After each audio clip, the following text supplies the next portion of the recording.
किए सज्जनों, उसके भाव बदल गए।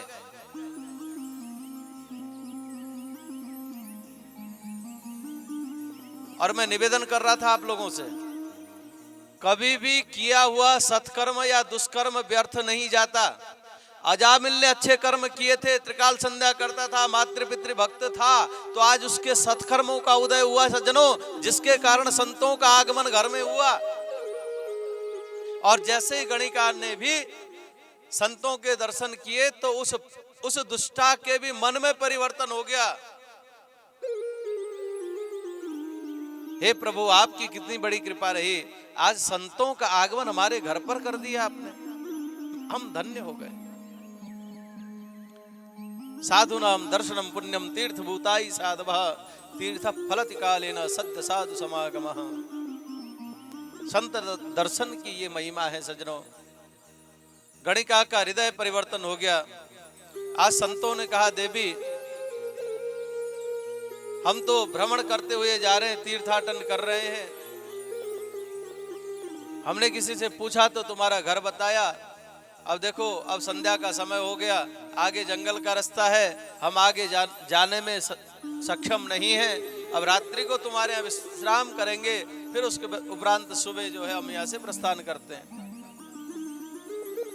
गणिका ने हाथ जोड़े सज्जनों। गणिका ने कहा, हे देव, आपको जिसने भी बताया है गलत बताया है। ये सज्जन, ये भक्त का घर नहीं, अभी तो ये तो डाकू का घर है, अजामिल डाकू का घर है। और मैं कोई भक्ता नहीं, मैं तो गणिका हूं, मैं वेश्या हूं।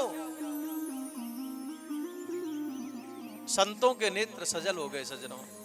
संत मानो अपने इष्टदेव से प्रार्थना करने लगे, हे प्रभु, ये जीव भी तो तेरा ही है, ये जीव भी तो तेरे हैं, इनके ऊपर भी तुम कृपा करना, इनकी भी मति श्रेष्ठ कर देना प्रभु। ऐसी प्रेयर की सज्जनों संतों ने।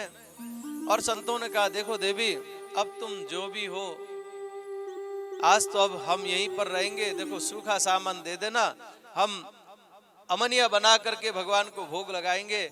और ऐसा ही गणिका ने किया।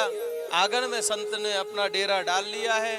सूखा सामान उस गणिका ने संतों को दिया, उन्होंने अपने हाथ से बनाया। बनाने के उपरांत सज्जनों, अमन्या बनाने के बाद भगवान को अर्पण किया। हे प्रभु, ये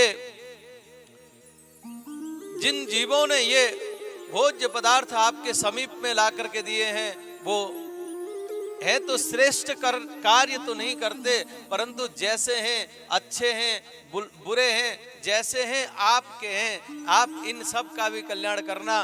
क्योंकि सज्जनों, मानो संत जन कहते हैं, कोई साफ कपड़ा हो उसे तो हर कोई साफ कर सकता है। अच्छी प्रकार से साफ करने की क्वालिटी तो तब है जब कपड़ा भी गंदला हो और बढ़िया स्वच्छ भी कर दे, हा? तब तो उसकी तारीफ है। मानो भगवान ये अधम है, इन जीव के ऊपर आपकी कृपा होनी चाहिए, आप कृपा अवश्य करना, आप दीन बंधु हो।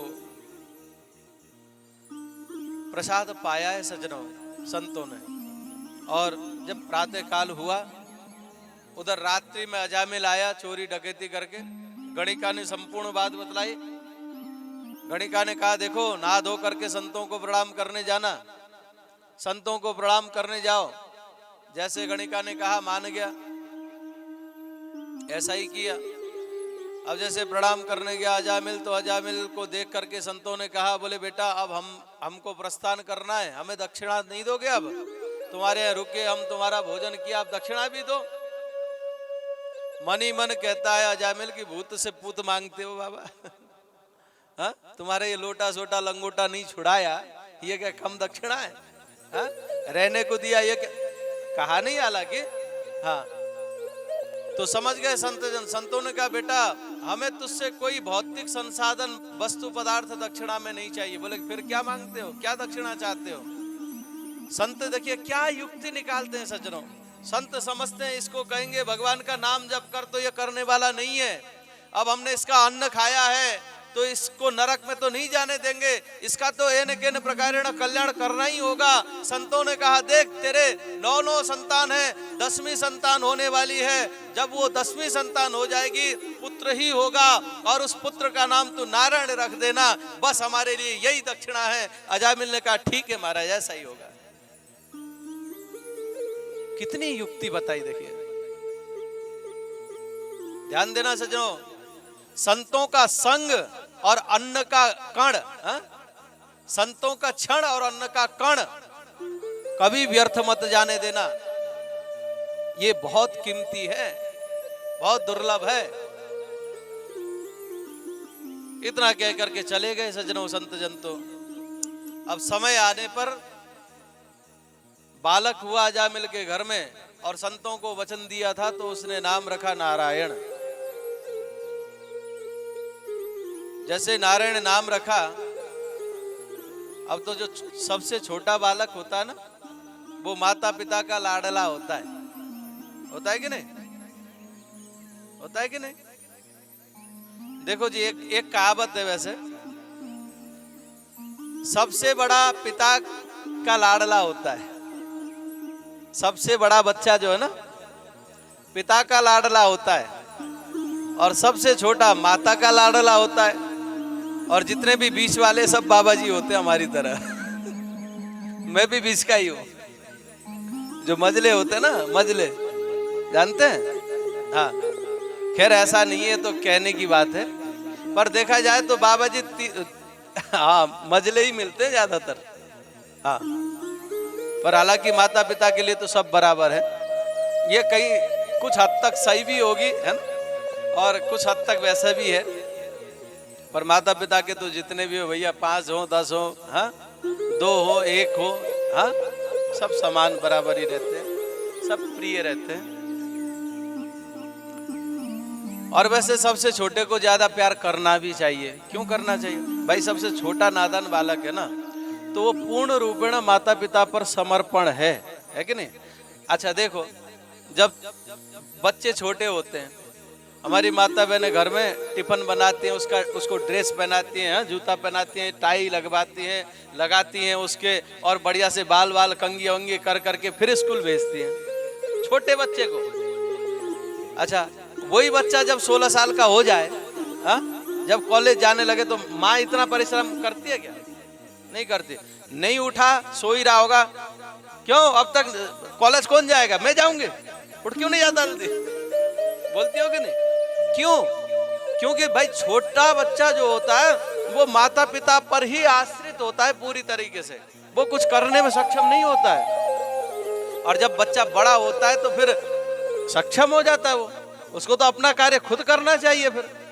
और बड़े होने के बाद भी माता पिता को हर कार्य करने पड़े तो यह तो अच्छी बात भी नहीं है। और सब बच्चे तो बड़े हो चले अजामिल के, जो छोटा नारायण है वो बिल्कुल छोटा है, अभी 4-5 साल का है, और 5 साल तक के बच्चे तो बाल गोपाल है ना। 5 साल तक के बच्चे तो कुछ भी बोलते हैं तो अच्छा लगता है, नहीं लगता भाई? भगवान जो कुछ बोलता है सब अच्छा लगता है, भगवत रूप है। मैंने एक दिन निवेदन किया था, आप लोगों को स्मरण हो तो, 5 साल से कम बच्चों को, छोटे बच्चों से कभी पैर नहीं चलवाना। हाँ, कभी, चाहे कोई भी हो, चाहे संत आए, चाहे महंत आए, चाहे मठाधीश आए, चाहे कोई भी आए, वो क्योंकि स्वयं भगवान है। अरे उनको आशीर्वाद देने की, उनसे प्रणाम करवाने की सामर्थ्यता किसी में नहीं है। वो साक्षात भगवान है, बाल गोपाल है, उनको बाल गोपाल कहा जाता है।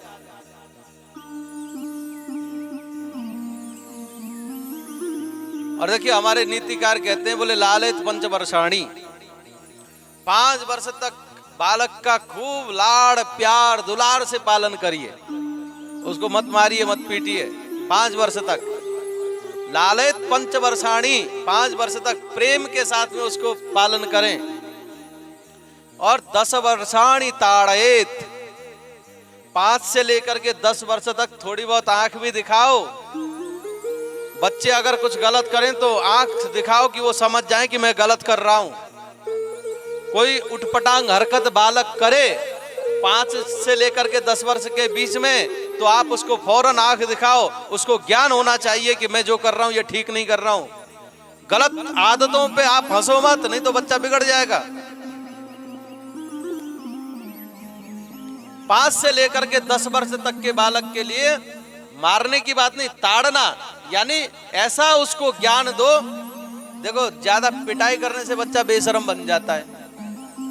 मैंने बाप बेटे को आपस में गुत्थम गुत्था करते देखा ही नहीं आंखों से। ज्यादा मार पीट करने से ज्यादा बच्चा जो है ना बिगड़ जाता है। नेत्रों का भय उसको होना चाहिए, है ना, आंखों से ही बच्चा समझ जाए। तो 10 वर्षाणी ताड़ना दो। ताड़ना देने का अभिप्राय क्या है? कोई गलत हरकत वो करे तो उसको फौरन ज्ञात होना चाहिए। ऐसी आंख दिखाओ कि नहीं, ये मैंने सही नहीं किया। एक बार बच्चा समझ जाएगा, कभी दोबारा ऐसी गलती नहीं करेगा। और आपने गलत बच्चे की हरकत पर अगर दांत दिखा दिए तो फिर बच्चे को और मिलेगा, हाँ मैं तो अच्छा कर रहा हूं, फिर तो और बढ़ोतरी होगी उसकी। इसलिए कहां हंसना है माता पिता को, कहां बच्चों के करतूत पे हंसना है, ये समझदारी के साथ हंसें। गलत में कभी नहीं हंसना चाहिए। 10 वर्षाणि ताड़ेत, और उसके बाद में पुत्रे प्राप्ते तु 16 वर्षे, जब पुत्र 16 वर्ष का हो जाए, पुत्री 16 वर्ष की हो जाए, तो माता पिता को चाहिए पुत्र मित्र वदाचरेत, पुत्र के साथ मित्रवत आचरण करना चाहिए। पुत्री के साथ माँ को एक सहेली का रोल अदा करना चाहिए, अगर बच्चों को अपने से दूर नहीं भेजना चाहते हो तो। देखो जी, आज समाज में बहुत से ऐसे हम देखते हैं, हमारी बहनें ऐसे दुष्टों के चक्कर में फंस रही हैं। क्यों? क्योंकि उनको घर में जो एक ना दोस्त नहीं मिल पा रहा है। अरे माँ अगर बेटी की अच्छी दोस्त बन जाएगी तो हर दिल की बात शेयर करेगी वो फिर माँ से। अब वो माँ बने बैठी है तो फिर बेचारी डरती है, तो कहाँ से क्या होगा।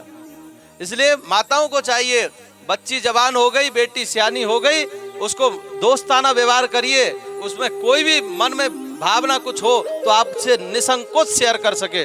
मैं अपनी बड़ाई नहीं कर रहा हूँ, व्यास गद्दी पर बैठा हूँ, मैं ये मत कहना कि घर की कथाएं सुना रहा है पंडित। मेरा बेटा कोटा में है, IIT की तैयारी में लगा हुआ है। वो कहता है, मैं कहता हूँ कभी कभी 18 साल का है तो बिल्कुल दोस्ती का सा, कोई भी बात हो वो एक बात नहीं छुपाता।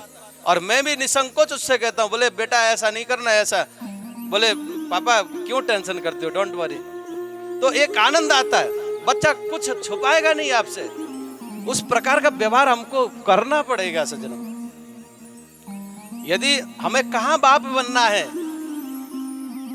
कहां बाप बनना है और कहां दोस्त बनना है, थोड़ी समझ तो चाहिए। देखो, हमें अपने हिसाब से अगर सब कुछ चाहिए तो उस सिस्टम को बनाने में थोड़ा सा कुछ खपाना तो पड़ेगा, है ना। हालांकि ये चीज आप हमसे ज्यादा जानकार हैं इस विषय में, क्योंकि बुजुर्ग हैं, आप लोगों का अनुभव ज्यादा है मुझसे। फिर भी जो मुझे अनुभव लगा मैंने शेयर किया है। इन छोटी छोटी बातों को लेकर के हम चलें सज्जनों। कथा तो हम सुन ही रहे, है ना।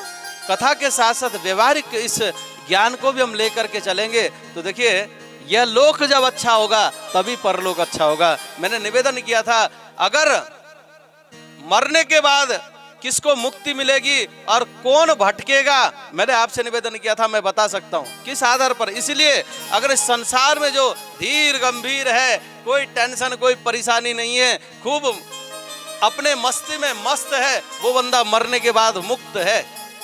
और जो यहाँ भी भटक रहा है, यहाँ भी दुख पा रहा है, यहाँ भी दुनिया भर के प्रपंच बुन रहा है, तो यहाँ भी कष्ट में और वहां भी कष्ट में रहेगा। इसलिए उस लोक को ये इसी लोक से साधना होगा सज्जनों, है ना। क्यों जी भैया जी, ठीक है ना। हाँ। इस लोक की व्यवस्था को हम सही प्रकार से अगर जीते रहेंगे, देखो जी, भविष्य जो है ना, भविष्य अपने आप बनता नहीं है। भविष्य की टेंशन करने से कोई लाभ होता भी नहीं है, हा? भूतकाल के लिए रोने से कोई लाभ नहीं है, भविष्य की टेंशन करने से कोई लाभ नहीं है। वर्तमान को अगर हमने सही कर लिया तो भविष्य अपने आप सही होगा। होगा कि नहीं होगा? इसलिए मैं अक्सर कहा करता हूं, बुजुर्ग लोग भूत के पीछे रोते, अरे हमारे जमाने में क्या था, हाँ, शुद्ध वस्तु मिलती थी, एक प्रेम था, अरे क्यों रोते हो? वो भूत है, भूत आता थोड़ी है भूत आ जाएगा तो डर जाओगे, इसलिए भूत को याद मत करो। हाँ, और हमारे यंग जनरेशन जो है ना, युवा पीढ़ी, वो भविष्य के लिए चिंतित है। अरे तुम्हारे चिंता अभी से भविष्य करने से कोई लाभ नहीं है, तुम वर्तमान को देखो, इसको एंजॉय के साथ में जो तुम बनना चाहते हो, जो तुम बनना चाहते हो उसके लिए इसी क्षण मेहनत करो। कोई आपको रोकने वाला नहीं होगा, बन जाओगे। पर बनना तो चाहते हो तुम, अभी करता धरता कुछ नहीं, बैठा बैठा रोए।